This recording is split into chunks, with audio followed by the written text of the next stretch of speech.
When I was 8 years old, my parents threw me out of the house.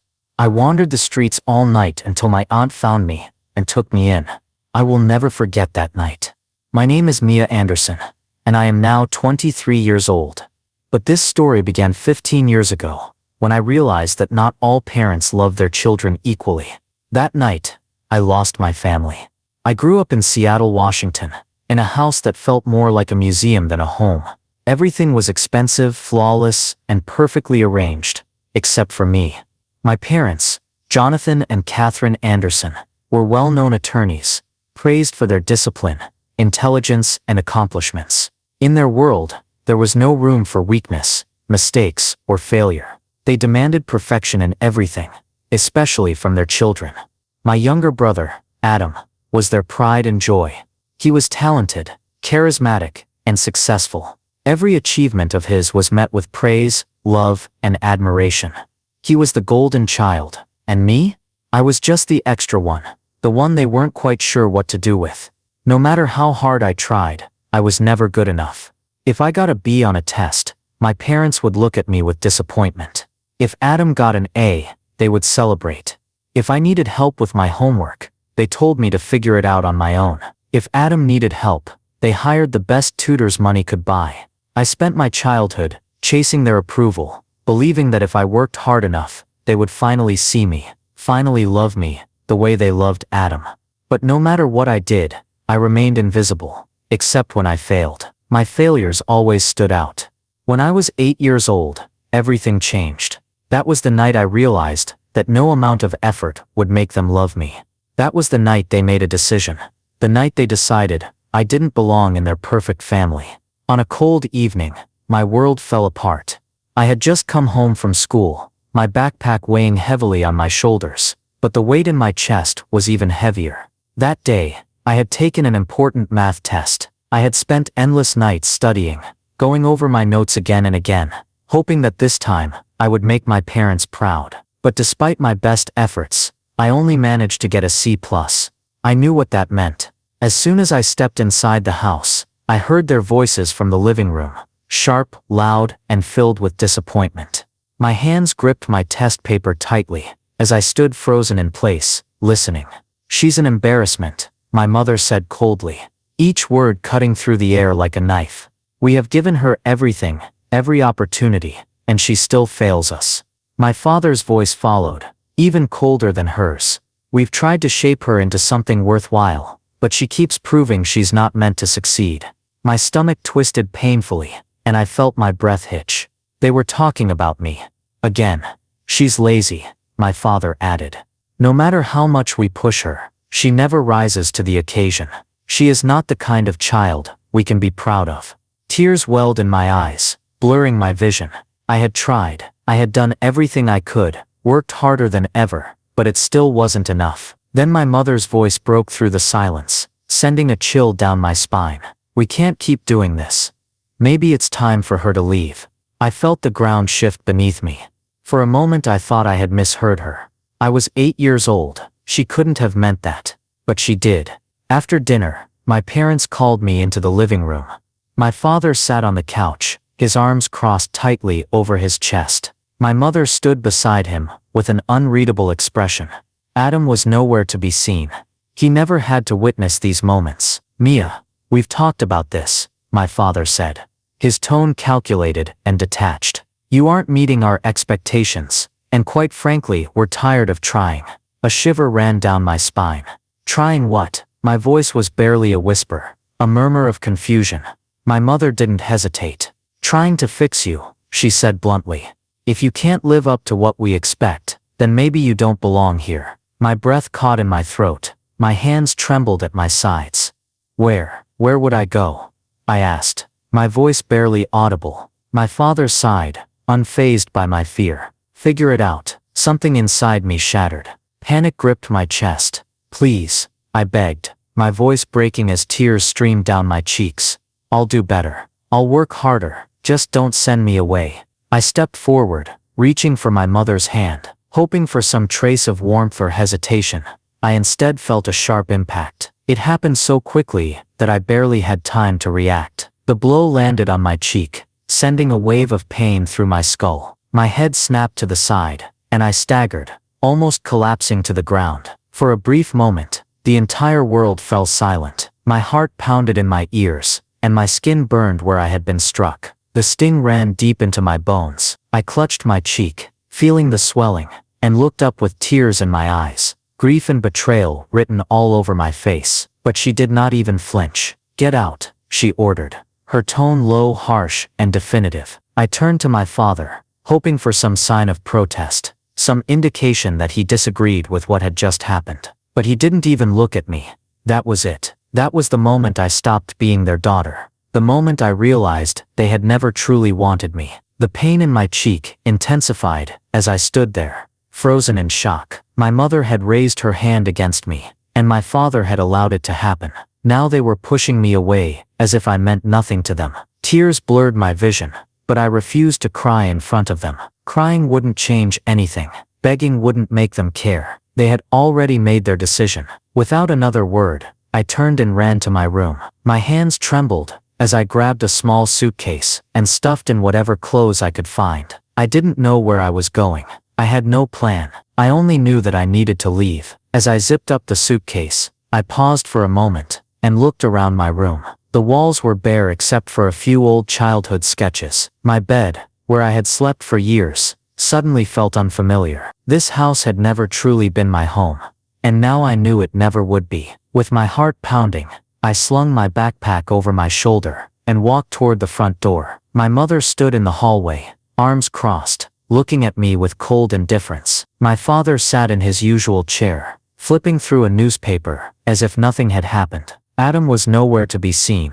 He never had to witness moments like these. I swallowed the lump in my throat, holding on to one last hope. Maybe if I stared at them long enough, they would see the sorrow in my eyes and change their minds. Maybe my mother would regret what she had done. Maybe my father would tell me to stay, but they didn't. My mother reached for the door handle and swung it open. "Leave." I stepped outside, hugging my bag tightly. The cool night air sent shivers down my spine. My feet felt heavy as I walked down the steps, and my mind screamed at me to turn back, to do anything to make them want me. The door slammed shut behind me. I was alone. As I wandered the streets of Seattle, an overwhelming sense of dread settled in my chest. The streetlights flickered, casting shifting shadows across the pavement. The distant hum of traffic, muffled laughter from nearby houses, and the occasional barking of a dog only heightened my sense of isolation. I had nowhere to go, no plan, just the clothes on my back, a bruised cheek, and a heart that felt like it had been shattered into pieces. Hours passed as I walked aimlessly,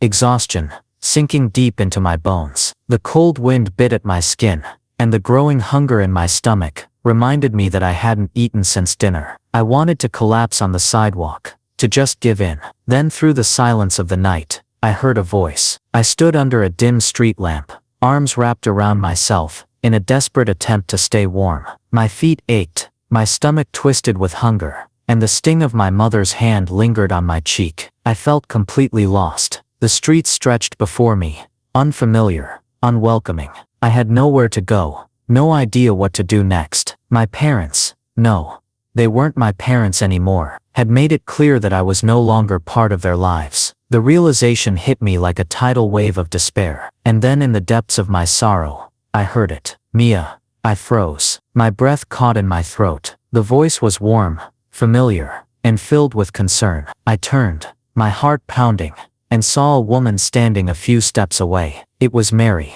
my aunt. For a moment, I couldn't move. I wasn't sure if I was imagining things, if my exhausted mind was playing tricks on me. But as she stepped closer, her eyes scanned my face, taking in the bruise on my cheek, the bag hanging over my shoulder. I realized this was real. "Oh my God, Mia, what are you doing out here?" she asked, her voice filled with worry.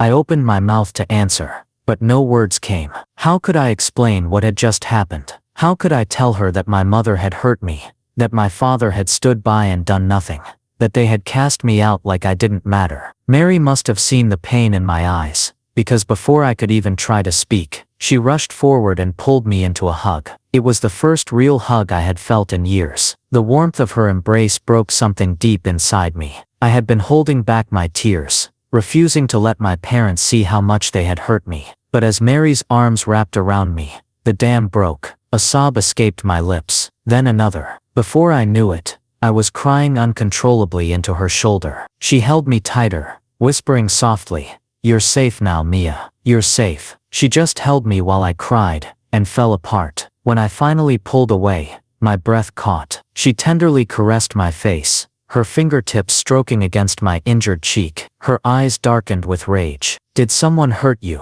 she said, her tone stern. I paused, but I couldn't lie. "It was my mom," I said quietly. "She hit me, and then they told me to leave." Mary inhaled quickly, her jaw clenching. For a minute, she appeared to want to march straight to their house and give them a piece of her mind. Instead, she took a long breath and gently exhaled, as if forcing herself to remain calm. "Come with me," she urged, her tone softer now. "You're safe now, Mia. I promise." She held my hand, and for the first time that night, I felt less alone. Mary guided me through the quiet neighborhoods. Her grip was firm yet pleasant. My legs ached, and my body was fatigued from all the walking, but I didn't care. For the first time since leaving that place, I felt secure. We arrived at her apartment, a small but charming space tucked in a quiet section of town. When she unlocked the door and led me inside, I felt an overwhelming sense of warmth, something I had never felt in my own home. There were warm blankets spread over the couch, family portraits on the walls, and the faint aroma of vanilla candles wafted through the air. "Sit down, sweetheart," Mary urged gently, directing me to the kitchen table. "You look exhausted." I obeyed, my body too tired to argue. I watched her move about the kitchen, preparing a bowl of soup and pouring me a drink of water. She did not ask 100 questions, nor demand explanations. She simply took care of me. As she placed the bowl in front of me, I paused. My mother had never done this, not when I was unwell, not when I was upset, not ever. "Eat," she spoke quietly, "and then we'll talk." My first sip of soup warmed me from the inside out. I didn't realize how hungry I was until I started eating, finishing the entire bowl in minutes. Mary sat across from me, studying me intently. "Now," she said, folding her hands together, "tell me everything." I gulped hard, my gaze sliding to the table. "Where do I even start?" I whispered.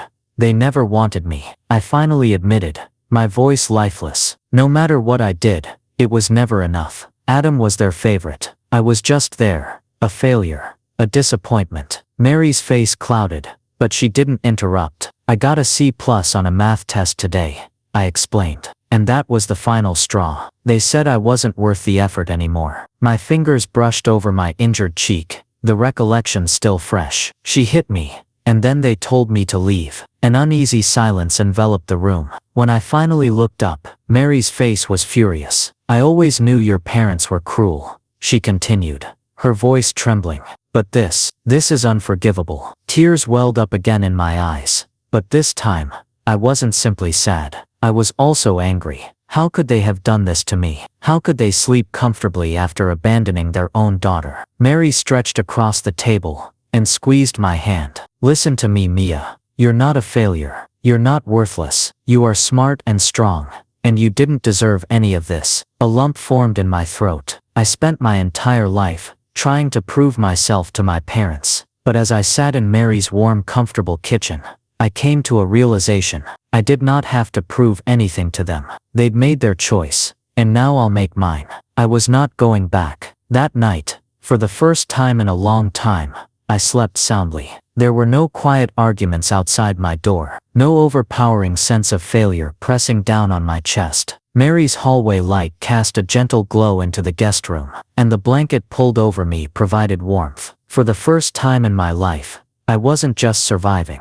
I felt safe. The next morning, Mary served me scrambled eggs and toast for breakfast. It felt unusual to have someone care about me unconditionally, without expecting perfection in return. As I ate, she sat across from me, drinking her coffee. "You can stay here for as long as you need," she stated simply, as if it wasn't a question. I hesitated, a tinge of doubt seeping in. "I don't want to be a burden," I muttered. Mary scoffed and shook her head. "You're not a burden, Mia. You never were." Her words sank deep into my chest, releasing years of self-doubt. I had long believed that I was unwelcome, that I wasn't good enough. But maybe the problem was never mine. Perhaps it was them. With Mary's help, I began to rebuild my life. She assisted me in transferring to a new school, where I could start over, free from the continual weight of my parents' expectations. At first it was difficult. I still cringed at loud voices, still felt like I needed to prove my worth to everyone around me.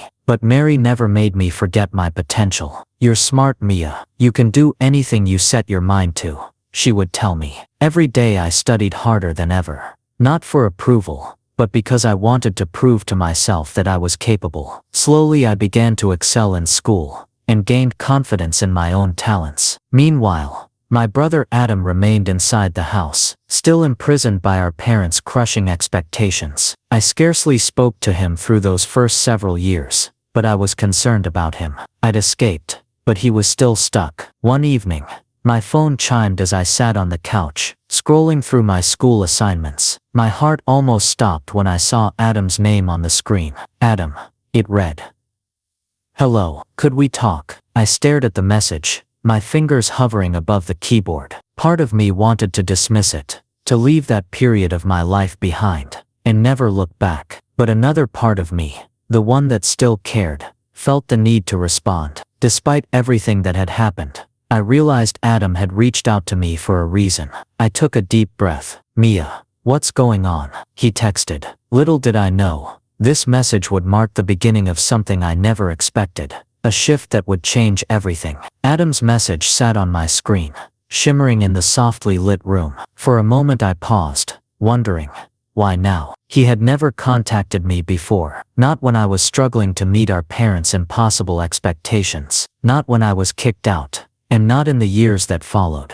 But something told me this wasn't just a regular text. I responded quickly. "Yes, we can talk about what's going on." His reply came almost instantly. "Mia, can we meet? I need to get out of here for a while." I could sense the desperation in his words. This wasn't like Adam, the golden child, the one who always got his way. Something had changed. An hour later, I met him at a quiet coffee shop near Mary's apartment. When I saw him, I knew something was wrong. The confident, polished brother I remembered now appeared weary. His eyes were sunken, his posture slouched, and his fingers nervously tapped on the table. He looked up as I sat down, his face hesitant and almost remorseful. "Hey," I said, keeping my voice neutral. "Hey," he replied. We sat in silence for a moment, the air between us thick with unspoken words. Finally Adam groaned and rubbed his temples. "Mom and Dad are suffocating me," he said. "They won't let me do anything that doesn't fit their idea of success. I told them I wanted to go to a performing arts school, and they lost it. They said I was wasting my potential." I frowned, confused. "What do you mean? I thought you wanted to follow in their footsteps. Law school, corporate success, all of that." Adam let out a hollow laugh. "That's what they wanted, not me." For the first time, I looked at him not as the sibling I resented for being the favorite, but as someone who had been trapped just like me. He might not have been kicked out like I was, but he had been just as confined, crushed by expectations. "I can't do this anymore, Mia," he said, his voice raspy. "I don't want to wake up every day feeling like I have to be perfect just to be worthy of their approval." I knew exactly what he meant. I understood that feeling better than anyone. I took a deep breath and stopped hesitating. "Adam," I said, meeting his eyes, "you don't owe them your life. If you don't want the life they're forcing on you, then leave. Start over. You have a choice." His jaw tightened. "It's not that easy," he remarked. "I still live under their roof. They pay for everything. School, clothes, food. If I leave, I have nothing." I leaned back in my chair, considering his words. He wasn't wrong. It had been easier for me because Mary had taken me in and given me a second chance. Adam had no one else but me. I met his gaze again. "Then come stay with me."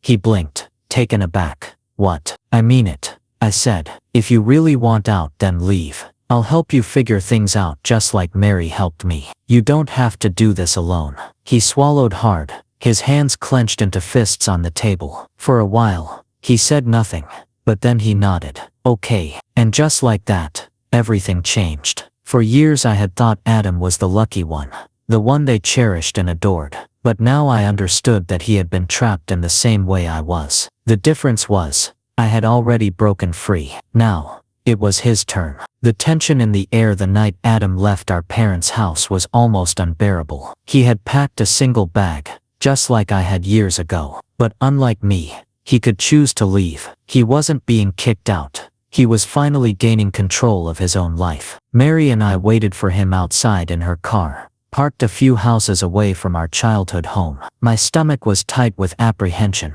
knowing our parents wouldn't let him leave without a fight. But Adam was determined.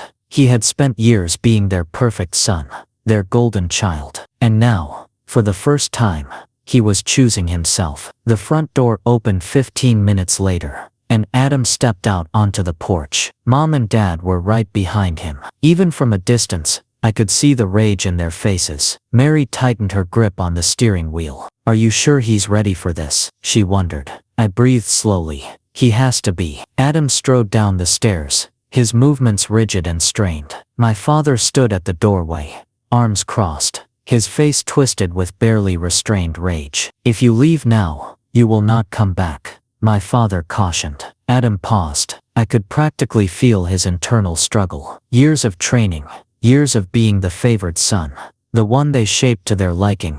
Leaving meant losing all of that. But then he took another step forward. "Then I won't come back." My mother gave a bitter laugh. "You're making a mistake, Adam. You're nothing without us." I felt my nails dig into my palms as she spoke. I had heard those exact words before, words designed to strip away our confidence and make us believe we were powerless without them. But Adam didn't shy away. He faced them one last time. "No, Mom. I was nothing with you." And with that, he walked toward us. Mary accelerated as soon as he got inside the car, pulling away from the curb. I turned to face Adam, expecting him to show some expression of regret. But instead, he sighed with relief. For the first time in his life, he was free. That night, Adam stayed in Mary's guest room, which had become my safe haven all those years ago. He was quiet at first, processing everything. But as we sat at the kitchen table, something about him seemed lighter. "I should have done this sooner," he said, staring at his hands. I gave him a slight smile. "You did it when you were ready. That's all that matters." Mary touched his shoulder. "You'll figure things out, Adam. And you don't have to do it alone." I nodded in agreement. "We're in this together." For years I had believed my family was irreparably shattered, and that I would never have a sister who truly understood what I had gone through. But as I sat with Adam, watching his confidence begin to recover, I realized something. Maybe we weren't broken. We were just breaking free. The days that followed felt strange. Adam was finally out of his parents' grasp, but he was still adjusting to his new life. At first he was quiet and reserved, spending a lot of time lost in thought, contemplating everything that had happened. But gradually I began to see the real Adam emerge. He played his guitar more, something he had been forced to give up due to our parents' strict prohibitions. He started talking again about music school, songwriting, and finally doing something for himself rather than for them. It was strange to see him without the weight of their expectations, but it was also wonderful. We were sitting on Mary's little balcony, admiring the city lights, when Adam turned to face me. "Do you ever think about them?" he asked tentatively. I breathed gently, my fingers stroking the mug's rim. "I used to," I confessed. "For years I wanted them to regret what they did. I wanted them to realize their mistake, to come find me, and beg for forgiveness." Adam nodded, looking down. "And now?" I considered it briefly before shaking my head. "Now, I don't care anymore." And I meant it. I had spent so much of my youth and adolescence needing something from them that they would never give me: love, approval, or an apology. But the truth was, I didn't need it anymore. They were no longer part of my life. I was better off without them. Adam remained silent for a while before nodding. "I think I'm getting there too." We sat in peaceful silence, the weight of the past gradually fading into the night air. As the months passed, I immersed myself in my studies, determined to make something of my life, not for them, but for myself. Adam began writing and recording music with newfound freedom. For the first time, We were building the lives we truly wanted. Then one day, Mary approached us with an idea that would change everything. We were sitting in the living room, laughing at one of Adam's silly song lyrics when she gave us a thoughtful look. "What if we did something with all of this?" she asked. Adam raised an eyebrow. "With my music, with everything we've been through," she clarified. "You both know what it's like to be rejected, to be told you're not enough. What if we created a place for kids who feel the same way?" I frowned. "What do you mean?" Mary leaned forward, eagerness in her eyes. "A community center. A place where kids and teenagers, who feel lost, abandoned, or pressured by their families, can come and just be themselves. No expectations, no judgment, just support." The idea settled in my chest like a spark waiting to ignite. I remembered the kid I used to be, the child who yearned for affection, a safe haven, and someone to tell her she was enough. I imagined what it would have been like if such a place had existed back then. Adam sat up straighter. "We could have music programs, art classes, tutoring, a place where kids can actually do what they love, without fear of being told they're wasting their time." Mary nodded. "Exactly." I met Adam's stare and knew we were going to do this. We intended to make our misery meaningful. We were finally going to build the home we never had. Months later, what started as an idea became a reality. The Anderson Community Center, named after us rather than our parents, began to take shape. We found a small space, raised funds, and created something from nothing. A place where children could pursue their passions without fear, pressure, or rejection. Every time I stepped inside, I felt a strong sense of purpose. This was what I was meant to do. Not to prove myself to my parents, or seek their approval, but to create this. But just when I thought I had left the past behind, it came calling. It happened one calm afternoon when I was in the community center, reviewing schedules. My phone rang. I hadn't seen this number in years. My stomach turned. I almost didn't pick it up, but then curiosity got the best of me. "Hello?" A crisp, familiar voice came through the line. "Mia." I froze. My mother. It had been years since I'd heard her voice, but just hearing it made my chest tighten. "We need to talk," she said. I clenched my jaw. "We really don't." She sighed deeply. "Enough with the attitude, Mia. We've been patient, but this little act of rebellion has gone on long enough." I almost laughed. Act of rebellion. Did she really believe I had built an entire new life just to spite her? "What do you want?" I asked plainly. "Your father and I have been thinking about the future," she said, "and we believe it's time you come home." I grabbed the edge of the desk. Home? As if they hadn't discarded me like trash. As if she hadn't punched me in the face and declared me worthless. "You're getting older, Mia," she continued. "You need stability, a real career. That community center nonsense isn't going to sustain you forever." My heart pounded. She hadn't changed, not one bit. I took a deep breath and kept my voice calm. "Let me make something very clear to you, Mother. You are not my family. You stopped being my family the day you hit me and threw me out onto the streets." Her silence on the other end was deafening. I persisted, my voice resolute. "I used to dream about this moment, about you realizing you were wrong. But now I see that you haven't changed at all, and I don't need your approval anymore." I heard a sharp intake of breath. "Mia, be reasonable." "No," I replied. "You be reasonable. I am never coming back to you. I am never letting you have control over me again. You don't get to decide my future. I do, and I choose to live without you." Her voice became sharp. "You're making a mistake. You'll regret this." I grinned, but she couldn't see it.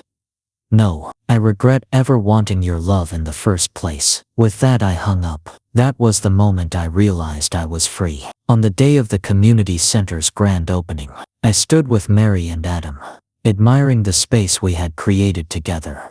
A place for kids like us who had been rejected, abandoned, or made to feel inadequate. Adam strummed his guitar with a slight smile on his face. "Mom and Dad would hate this," he reflected. I laughed.